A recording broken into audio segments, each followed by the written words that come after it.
So we have a second lesson with Reverend James Gaither. And I just uploaded his first lesson from last Sunday. I've just been so busy with getting ready here.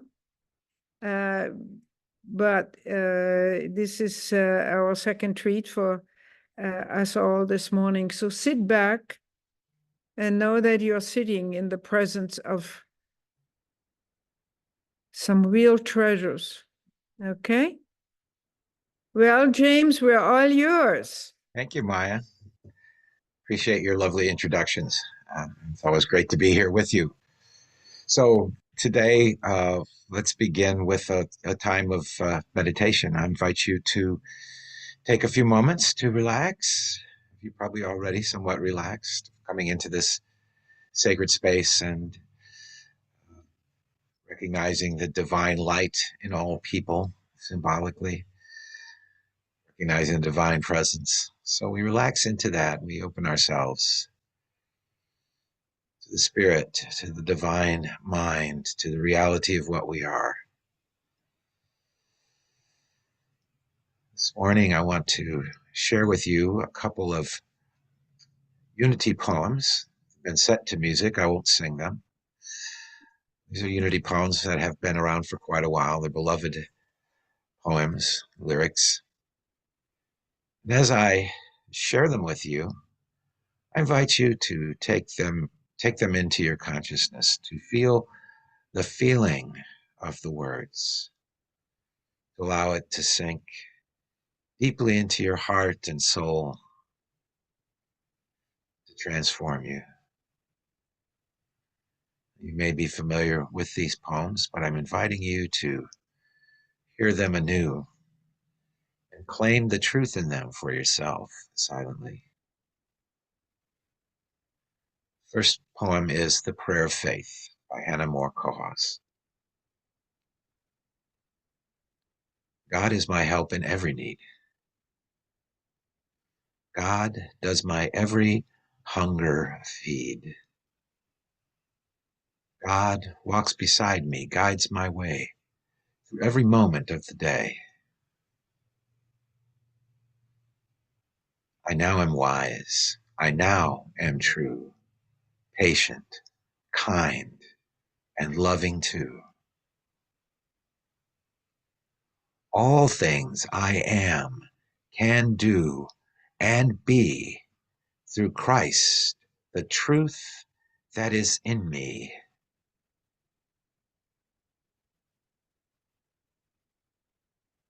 God is my health. I can't be sick. God is my strength, unfailing, quick. God is my all. I know no fear, since God and love and truth are here.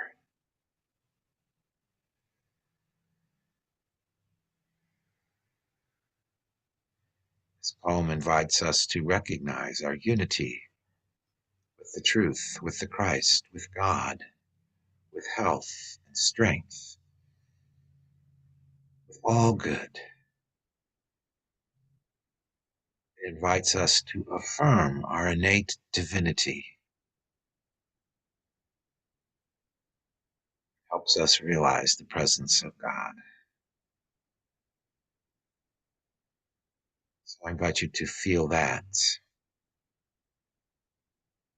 Feel the feeling, that strength and health. Feel the feeling of that divine love. I invite you to know that appearances are relative and that the absolute truth is God the good, everywhere present, present in you. See yourself as that being of life, light, and love that you truly are.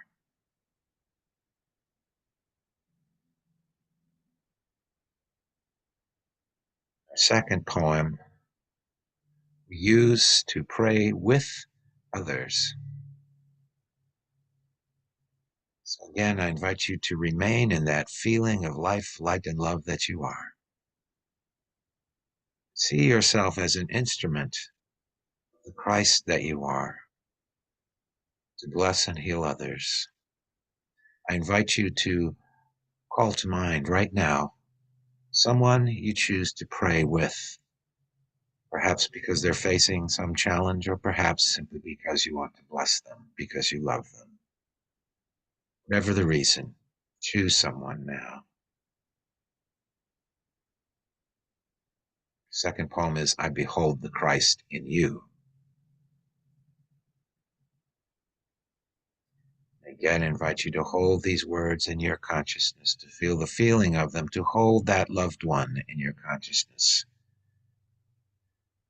as you think these truths. I behold the Christ in you. Here, the life of God I see. I can see a great peace, too. I can see you whole and free.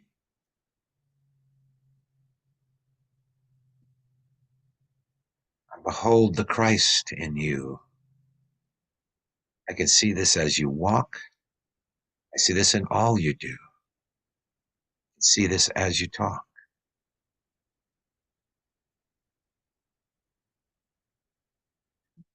I behold God's love expressed.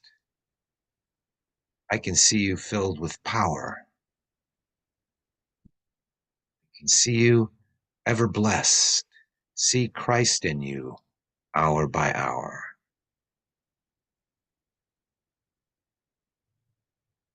I behold the Christ in you. I can see that perfect one, led by God in all you do. I can see God's work is done.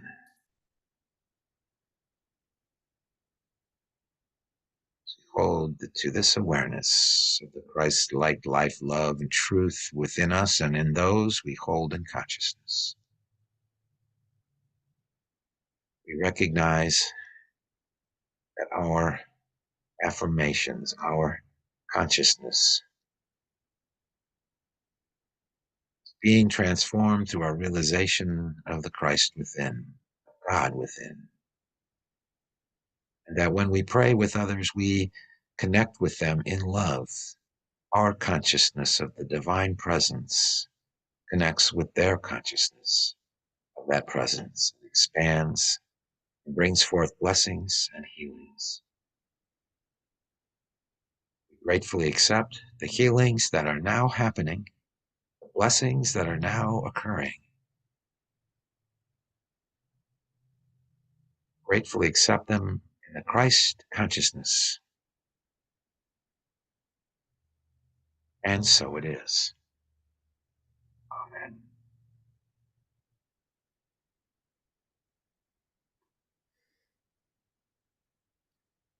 This idea of the Christ in us is an idea that actually cuts across all religions and all spiritual and mystical traditions. The word Christ may not be used, but the idea that the Christ represents to us in our Western consciousness is an idea that is part of what we are, what all of humanity is. And so part of our goal, part of our mission is to connect with that divinity within us and to behold it, to behold the Christ or the divine in others, to help heal the global consciousness, one thought, one prayer at a time. In his very first book, Charles Fillmore recognized the universality of this idea that we call the Christ. He wrote, the perfect man idea in God mind is known under various names in the many religious systems. The Krishna of the Hindu is the same as the Messiah of the Hebrews. Christ man, or perfect idea of God mind, is now being expressed and demonstrated by men and women as never before in the history of the race. There in the early 20th century, Charles saw that there's a transformation of spiritual consciousness taking place. And it was taking place with a greater realization of the divine within us. It's taking place in a way that was broader and deeper than had happened before in history. This does not mean the process is complete, was complete then, or is complete now. But it does mean that this process is happening. To Charles' reference to Krishna and Messiah as representations of this divine idea, we can add the Buddha and Al-Insan al-Kamil of Islam to the list of perfect human ideas. Taoism refers to the perfect human idea as the sage or the person of Tao.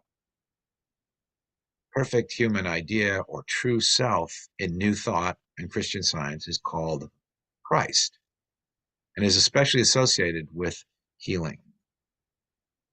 Now, I'll continue throughout this talk to refer to the perfect idea as the Christ idea for simplicity's sake, even though I recognize it goes by other names in other traditions.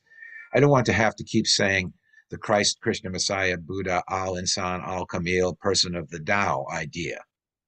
So I'll just call it the Christ idea or the God idea.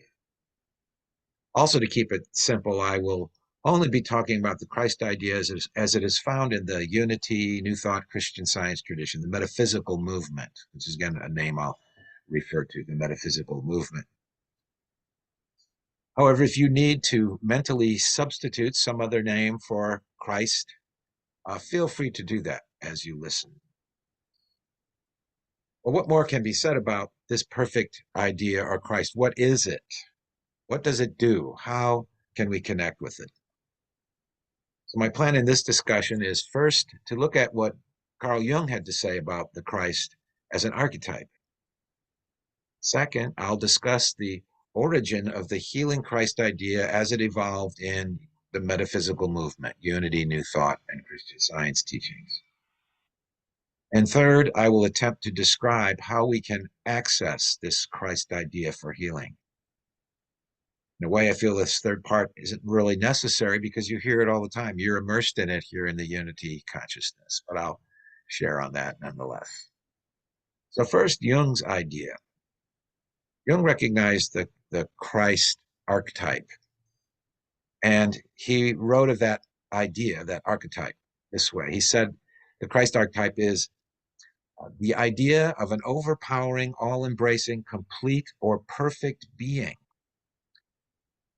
And he wrote, this archetypal idea is a reflection of the individual's wholeness, that is, of the self, which is present in him as an unconscious image. The conscious mind can form absolutely no conception of this totality because it includes not only the conscious, but also the unconscious psyche, which is, as such, inconceivable and irrepresentable. I want to point out basically three things about Jung's concept of the Christ archetype. First, his description of it as overpowering, all-embracing, complete, perfect being that is inconceivable and irrepresentable. These notions of its all-embracing completeness and perfection, and yet it's the impossibility of conceiving or representing it. That description, you might notice, those of you, I think, which is all of you, who are familiar with mystic ideas of God.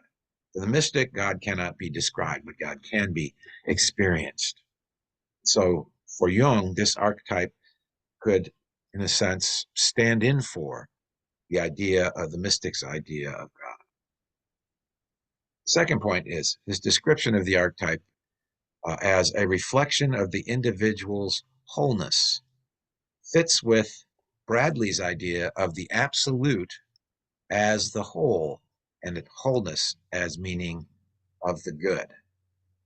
Now, last week I spoke about Bradley's philosophy, so I won't go into that anymore. I'm just pointing out the connection of Jung's idea with Bradley's philosophy. The third point he makes is the Christ archetype is a reflection of the individual's self. Now, this point is especially relevant to my discussion today because it is the original New Thought concept of the Christ. It is that concept that the Christ is our true self. Even if we can't describe it, even if it is mostly unconscious, nevertheless, it is there as this archetype that we can draw from, that can emerge through our consciousness. So we begin with this idea of the Christ as wholeness and the true self. Then I want to move into, as I said, that idea as it unfolded in the metaphysical healing movement, right? Unity, religious science, divine science, New Thought, Christian Science. All of them have this idea, this Christ idea. And the teaching actually originated in the late 1840s. The Christ idea. And most of the key concepts and theories and practices in the metaphysical healing movement were first put forth by a man in New England named Phineas Parkhurst Quimby. Perhaps you've heard of Quimby, perhaps you haven't. I want to mention that I emphasize key ideas in this statement because certainly not all the metaphysical movement's teachings originated with Quimby. I'm not going to go into what originated with Quimby and what originated with others. That would take us unnecessarily far afield.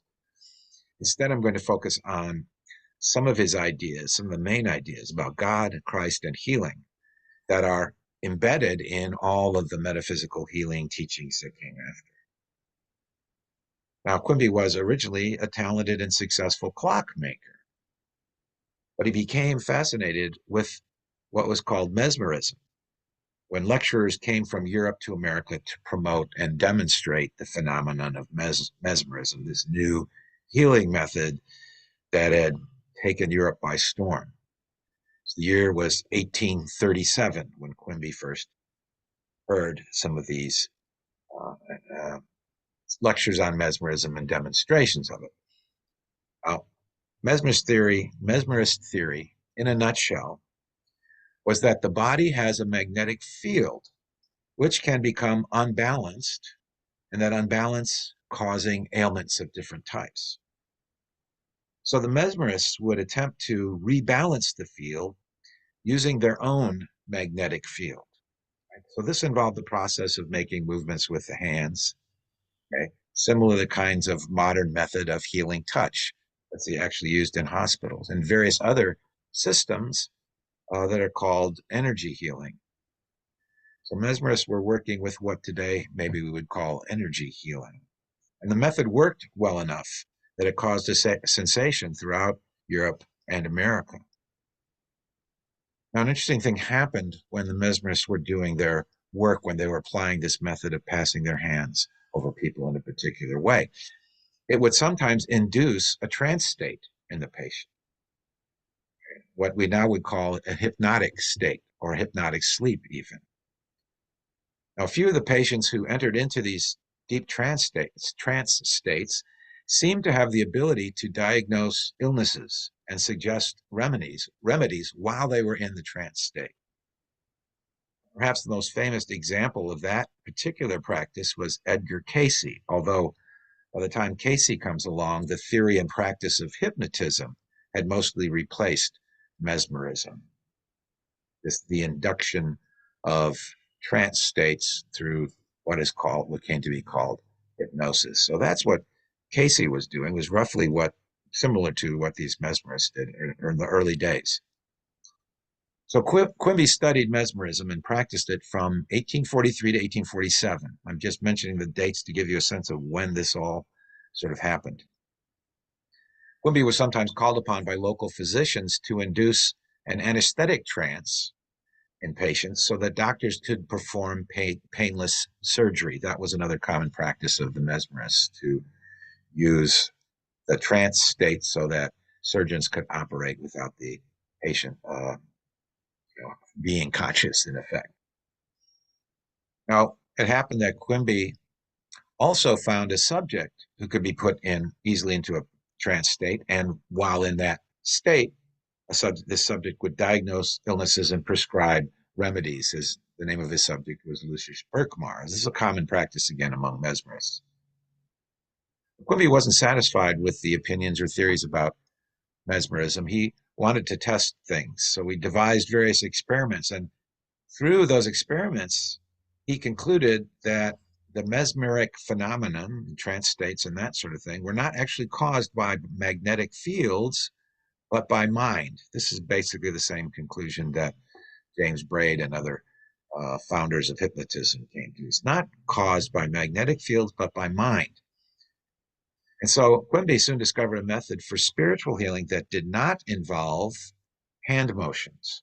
It did not involve putting other people in trances. It did not involve special rituals or claims to special powers received by grace. It did not involve traditional ideas of prayer or Christian dogmas. So in 1848, Quimby stopped using the mesmerist techniques and started applying his own conclusions, his own method of spiritual healing. Now, he taught and healed thousands of people during his career, according to contemporary accounts. His patients started to call him Dr. Quimby, even though his formal education only reached to about a middle school level. They called him doctor because he healed them when no regular physicians could. So the Quimby manuscripts, the records of his notes on his system and various other things, these Quimby manuscripts include many testimonials to his healing work. They tell us how he worked and how people were changed by that work. To get an idea of who his patients were, Quimby once said, "The patient calls for me and the undertaker at the same time. Whoever gets there first gets the case." Yeah. That was true with a lot of Christian Science and New Thought healers, that people sort of often came to them as a last resort after regular medical practice did not help them. Now, among Quimby's students and patients were 4 people who published the books about the method. These are the first 4 books, what we might call New Thought and Christian Science book. Each student had a unique way of expressing the ideas, but all 4 included this idea of the healing Christ, the Christ self, if you will, the Christ archetype, as Jung called it. And they also included many other principles taught and practiced by Quimby. The first to publish was a man named Warrenfeld Evans. He was the first student of Quimby's to set out on his own healing practice. He did that work with his wife, Charlotte. So both of them were doing this healing work. Both had been exposed to Quimby's methods and learned to apply them. But Evans was the first to write popular books about the methods. His books he wrote several books on it. They sold very well. Just as a sort of side note, there's a little bit of a digression, but my sister, who is a big time bibliophile, lover of books, found me a book that was just the bibliography of Emerson's library. Okay, so all the books that Emerson had were listed in this book. It's about this thick. So, he had a good sized library. One of the books in there I noticed was one of Evans' books on healing.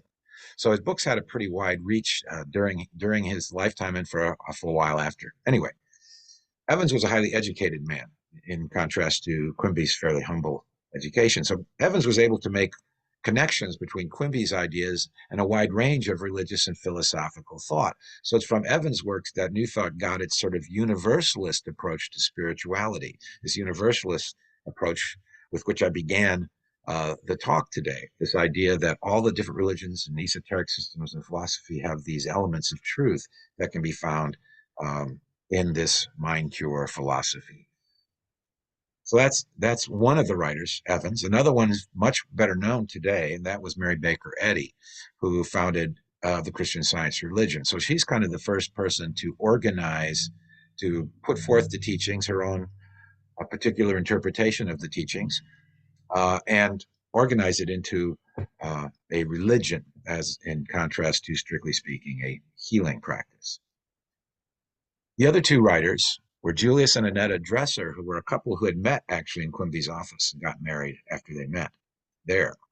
The Dressers also practiced healing and teaching using Quimby's method. They were much more insistent on using Quimby's actual words and thoughts as part of their teaching and healing practice. Julius Dresser wrote the first New Thought history book, I guess you could say. It's called The True History of Mental Science. And Annetta wrote a wonderful little book called The Philosophy of P.P. Quimby, where she pulls out some of the most cogent and revealing passages from Quimby and occasionally comments on them. I recommend that book as a sort of introduction to Quimby's philosophy, and that addresses the philosophy of P.P. Quimby. And the Dressers also helped to create a network of independent metaphysical healers, which became the INTA. So these independent healers were either people who had been exposed to Evan's work or to Christian Science, but were doing sort of their own healing practice. But they did it all independently. The Dressers sort of helped them formulate what came to be known as the International New Thought Alliance. And of course, the Fillmores and others they came after studied these works and developed their own unique interpretations in many ways. But nevertheless, the principles are there. Quimby's theory took seriously Jesus' statement that whatever you ask in prayer, believe that you have received it and it will be yours. Emmett Fox pointed out the strangeness of the tense of that statement, right? Ask whatever you ask, believe that you have it and it will be yours. So we accept it as truth and then we receive it. Now, Jesus Christ's consciousness was the result of his focus on God the good. Remember, God alone is good. And his realization, this realization that we receive what we believe, our experience is made up of our beliefs. Jesus, of course, also made observations about the order in nature and the consequences of people's beliefs and actions. He contemplated the nature of love and justice. And so his sayings and parables express his observations and realizations about how we manifest our world and about values like love and justice. Quimby described the process of belief formation. So we have this idea that belief manifests. What Quimby tried to do was describe the process of belief formation. And he then worked with people's beliefs to help them find healing. His theory of belief formation is simply summarized in a metaphor that he used from his writing, and it's found in his writings. He said, mind is spiritual matter. Thought is also matter, but not the same matter, any more than the earth is the same matter as the seed which is put into it. Thought, like the seed, germinates and comes forth, like the tree, in the form of an idea. It then waits like the fruit to be eaten. This metaphor is very simple, sort of gardening kind of metaphor, but his metaphor can be seen as a metaphor for what we call today the law of mind action. Okay? Now, Quimby uses the word matter for mind, and that can be somewhat misleading or confusing to modern readers. Once you understand that in the whole context of his philosophy, we can see what he means. We tend to think of matter as a sort of thing that is separate from mind, that is independent of mind, if you will. But Quimby was using the word matter in a more generic sense, such as, getting to the heart of the matter, right? But basically signifying a notion of substance. So mind is some kind of substance and thought is some kind of substance in his way of explanation. He regarded the natural world as a kind of relatively real world. He sometimes referred to it as a shadow of the ideas or the truth in divine wisdom, the ideas in God mind. And so in this way, his philosophy is an idealist philosophy, not unlike the philosophy of Plato, for example. So thought seeds enter this mind substance and the mind reacts with ideas. And then we attach our consciousness to the ideas, what he calls eating the fruit, right? But other places he talks about attaching our senses to an idea. We attach our consciousness to the idea, and that becomes our experience. That's our belief. It has grown into an idea, and we attached our consciousness to the idea. So Quimby's description of mind is roughly equivalent to what we call, in modern terms, the subconscious mind or the subjective mind, as Ernest Holmes described it. Quimby's concepts of thought and natural senses are roughly equivalent to the conscious, or, as Holmes put it, the objective phase of mind. And then, of course, what he called our senses, we may call consciousness. And so we The ideas are the same, but his language was different because it was the original language. He was struggling for terminology to explain his teaching, and later teachers sort of refined the terminology. We have the idea. There is this part of mind that reacts to thoughts and then manifests in things that we experience. Dr. Quimby explained the causes of illness as thoughts. They enter the patient's mind, usually from others or from the collective consciousness. He said, our mental atmospheres mingle. In other words, our minds are connected, even though we may not recognize it at a conscious level. We can pick up ideas from others, even unconsciously.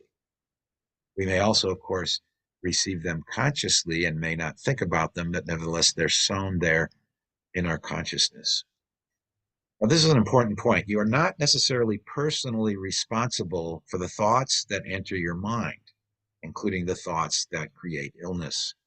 We tend to talk about it as if, well, it's my thinking that's doing this. But Quimby's pointing out to us that the thoughts come into our minds from various sources.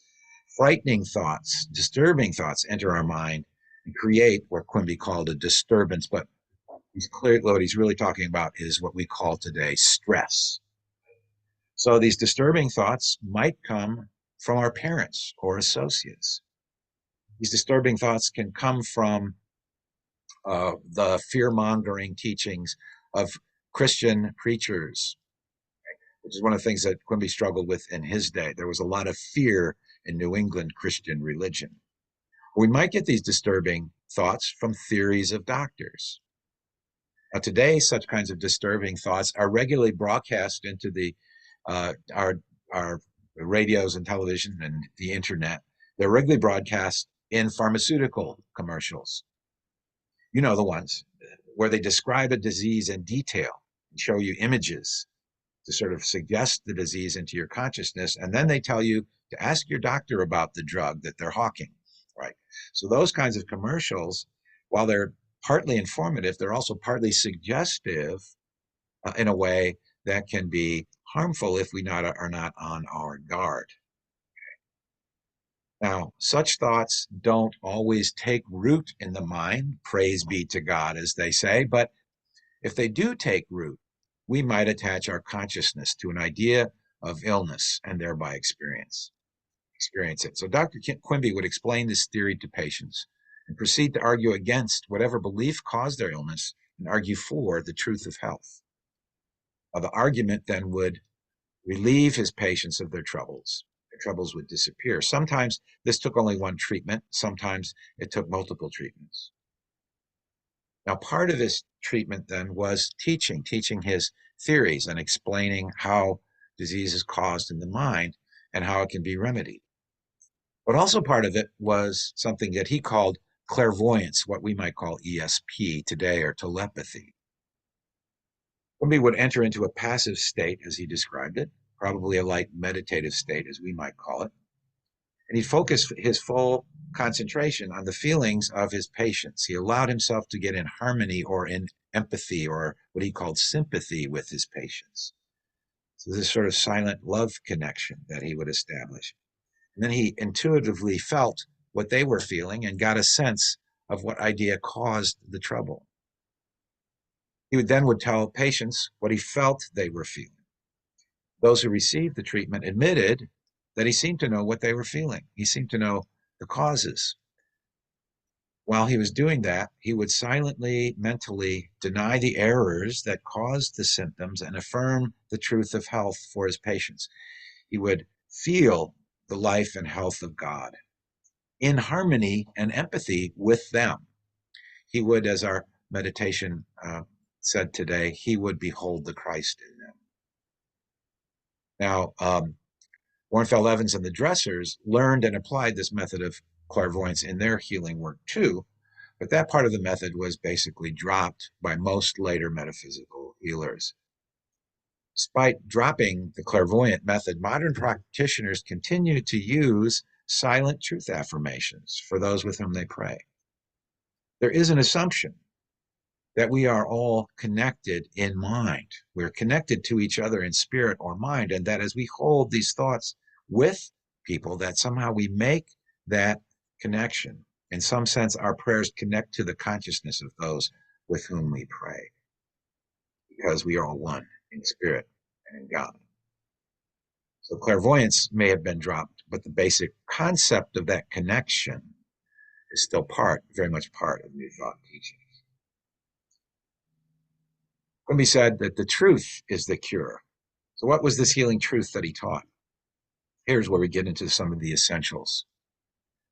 For Quimby, God is the truth. God is the reality of what we are. So he wrote, God is truth, and there is no other truth. He wrote, the real man is God. This real man is not seen, but is truth or wisdom. To know God is to know ourselves, and this knowledge is Christ or truth. So for Quimby, this idea of God in us is what Christ represented, and God in us also represents the truth of what we are, right? Our self, as Jung put it. Quimby emphasized the ideas of God as truth, good, wisdom, love. He taught that love connects us to each other and to the healing truth. Directing our attention to the Christ idea connects us to divine wisdom that contains all truth. Quimby also wrote that Christ, wisdom, and the spiritual senses are synonymous. So his idea of the spiritual senses are what we might call today a pure consciousness, pure consciousness. That's all the truth of what we are, the Christ, the wisdom, the pure consciousness. And then he went on to say, so likewise are Jesus, knowledge, and mind. Like other men, Jesus bore the image of opinions, but he also bore the image of God or science. So Quimby made this rather sharp distinction between Jesus, the natural man, the historical person, as we would say, and Christ, the principle, the eternal principle, the true spiritual self of humanity. So in other words, Quimby's notion of Christ was practically the same thing as Jung's theory of the Christ archetype. In effect, Quimby connected with the archetype and used that connection to help others connect to it themselves, to connect to the Christ in them. He did not really need to explain much about this principle, this Christ, because it is already a part of Western consciousness at a deep level. Christ was associated in Western consciousness with healing, with that archetype in consciousness. And most of Quimby's patients would have been either Christian or been exposed to Christianity, so they would associate Jesus, but also the Christ, with this idea that he was talking about, this God in us. If Quimby had gotten his teaching or made his discoveries in the context of Buddhist culture, he probably would have used the word Buddha instead of Christ. In fact, there's a Japanese version of New Thought today that does that very thing, uses the term the Buddha nature. Quimby said, Christ is God in us. Doesn't get any more straightforward than that. The distinction between Jesus and Christ, the idea that we all have a Christ nature, is part of all subsequent metaphysical teachings. Quimby affirmed that God is good and only good and made everything good. This idea of God as the good, this concept was crucial for him in his healing work to help people change their consciousness. For example, he would get people to admit that they believed in God, and they believed that God was good, and they believed that God was their father. Okay, typical Christian language. And then he argued with them that a good father would not inflict suffering and illness on his children. Like a very simple, straightforward contradiction of the belief that a lot of people held at that time. This helped people release the idea that was taught in the churches that God punishes us for our sins with illness or sends our illnesses to test our faith. So common beliefs. And so he was arguing against those beliefs which he saw as disturbing and as beliefs that could literally cause illnesses, and that literally did cause illnesses in some of his patients. Quimby's concept of God opposed the notion that God is a male person out in some other world, sort of the God in the sky, Michelangelo's God on the Sistine Chapel. He rejected that idea. He referred to God as principle. And this is kind of the first time in Christian history that word principle becomes prominent as a description of the nature of God. God is principle. And Quimby explicitly said that God is not a person, right? He affirmed that God wisdom contains the universe and is within us, that in fact God is our true self. He wrote, "Now where is the God whose wisdom I believe? He is in the hearts of the people." Right? He's already in us. He is not a man, neither has he form, not like the old man in the sky, right? And then Quimby goes on to say, he is neither male nor female. Quimby did not believe in a gendered God or a God with form. Later metaphysicians have all held to these ideas of God, although sometimes figuratively referring to God as both male and female, as when they say father, mother, or mother, father, God. Quimby's point is God transcends our concepts of gender. Metaphysical affirmations, the affirmations that we use today, are in effect the conclusions of metaphysical teachings, a kind of shorthand or focal point for a mental process of reflecting on truth. So our affirmations that we use are kind of a summary of arguments that are presented very often in the context of a book, for example. You read a book by Charles Fillmore, he'll talk about theory, and then he'll give you very often an affirmation to use. The affirmation is simply that conclusion and emphasize that conclusion in our consciousness. I loved, by the way, that today's daily word fits perfectly with the talk I'm doing today, even though I hadn't planned it that way. All right, so how can we connect with the Christ idea for healing? We can know the truth by turning our consciousness away from beliefs and toward the truth. Whatever our beliefs happen to be, to turn our consciousness away from that toward the truth, toward the Christ idea, our God self or God self idea. Hindus have a name for that. It's called Atman. Atman means self, and the self is God in Hindu teachings. Christians affirm a similar idea when they repeat with the Apostle Paul, I live, yet not I, but Christ lives in me. My real self is the Christ self. Christ self is an archetype that's already present in our subconscious mind, in our collective unconscious, if you will. It does not require description. It requires only receptive attention and trust. Direct your attention to your idea of God or Christ. That Christ idea has power in your consciousness. It has no illness in it. It has only vibrant health. That Christ idea has no hatred in it. It has only love. It is only love. It has no fear, no lack. It is confidence and abundance. It has no error. It is truth. It has no evil in it. It is only good, the good itself. Whatever you ask in prayer, believe that you have received it and it will be yours. Ask for God and you will receive truth. Seek God and you will find God within you. Knock on the inner door of your consciousness and it will open the way to heaven. I behold the Christ in you. Namaste. Namaste.